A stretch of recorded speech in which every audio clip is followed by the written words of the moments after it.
राजकारणात दर मिनिटाला काहीतरी नवं घडतंय। बातमी कुणीही दे, पण खरी अपडेट मिळते फक्त राजकीय लाईव्हवर। सव्वा खासदार मुख्यमंत्री देवेंद्र फडणवीस तो बोलवला आणि तो बोलवला तो कदाचित आमचं उमराजे निर्माण करेल। ह्या सगळ्याच्या काय प्रतिक्रिया द्याल? विषय एवढाच आहे की खासदार फुटले हे आपल्या सगळ्यांना मान्य करावं लागेल। आणि खासदार काय फक्त असंच गोडीत फुटलेच असं नाही, त्यांनी सुद्धा बऱ्याच काय गोष्टी वधवून घेतलेल्या आहेत। त्यातलाच एका व्यक्तीकडनं आम्हाला जे कळलेलं आहे, आता तुम्हालाही माहिती आहे आमचे सोर्सेस आहेत, अजितदादांच्या बाबतीत सुद्धा तुम्ही आमचे सोर्सेस बघितलेले आहेत। 60 कोटीपासून ते 90 कोटीपर्यंत कॅशमध्ये निधी हा प्रत्येक खासदारांना तिथं दिला गेला असं आम्हाला काही प्रमाणात कळलेलं आहे। आणि प्रत्येक वर्षी 250 कोटी विकास निधी दिला जाईल आणि त्या विकास निधीतून 15 ते जे काही टक्केवारी हे कॉन्ट्रॅक्टरकडनं घेतली जाईल, त्यातून तो निधी मिळणार जाईल। त्यामुळे हे सगळे जे नेते गेले ते पैशासाठी गेलेले आहेत, बाकी दुसरं कुठलंही कारण नाही।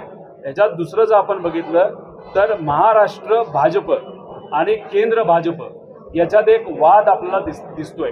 एकनाथ शिंदे साहेबांना कुठेतरी पाठिंबा हा केंद्रीय भाजपकडनं आहे, राज्यातला भाजपकडनं नाही आहे। कारण एकनाथ शिंदे साहेबांची ताकद ही पूर्णपणे कमी करण्याचा प्रयत्न महाराष्ट्र भाजपकडनं देवेंद्र फडणवीस साहेबांकडनं आतापर्यंत केलेला आपण सगळ्यांनी बघितलेला आहे।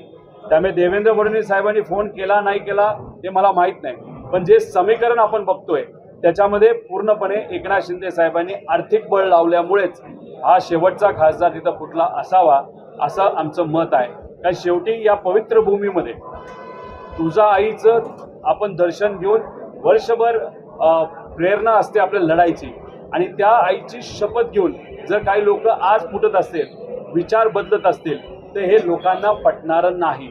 आणि जेव्हा स्थानिक स्वराज्य संस्थेचं इलेक्शन होतं त्यावेळेस तुम्ही बघितलं असेल, जेव्हा महाविकास आघाडी एकत्रित होती तेव्हा इथले खासदार लाखोच्या लीडनी तिथे निवडून आले, पण जेव्हा महाविकास आघाडी इथं एकत्रित नव्हती तेव्हा त्यांच्या पक्षाला 3ऱ्या नंबरला जावं लागलं। त्याच्याचबरोबर आपण जर बघितलं असेल तर भूमिका बदलल्यानंतर इथली लोक योग्य ती भूमिका घेतील असा आम्हाला सगळं विश्वास आहे। आणि या जिल्ह्यात राजकारण 2 भावाचं राजकारण आजपर्यंत आहे। तू मार मी रडतो, मी मारतो तू रड, अशा पद्धतीने दोन कुटुंबांनी इथलं राजकारण हे आजपर्यंत रंगवलेलं आहे। पण आता लोकांना कळलेलं आहे की या 2 परिवारातल्या राजकारणाच्या नादात हे परिवार मोठे झाले, पण हा जिल्हा मात्र गरीब राहिलेला आहे। त्यामुळे येत्या 29 मध्ये नक्कीच लोक सामान्य परिवारातल्या उमेदवारांना ताकद देतील असं आम्हाला सगळ्यांना वाटतं। तुमच्या आंदोलनामध्ये तुम्ही सहभागी केला?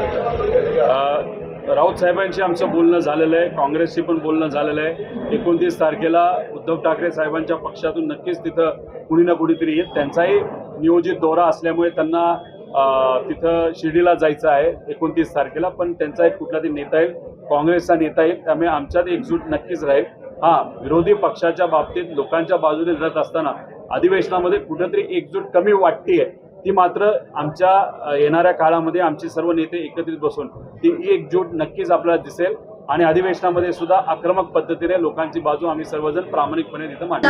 लाईक, शेअर, सबस्क्राईब करा आणि रहा राजकारणाच्या रणभूमीवरील थेट नजरेत।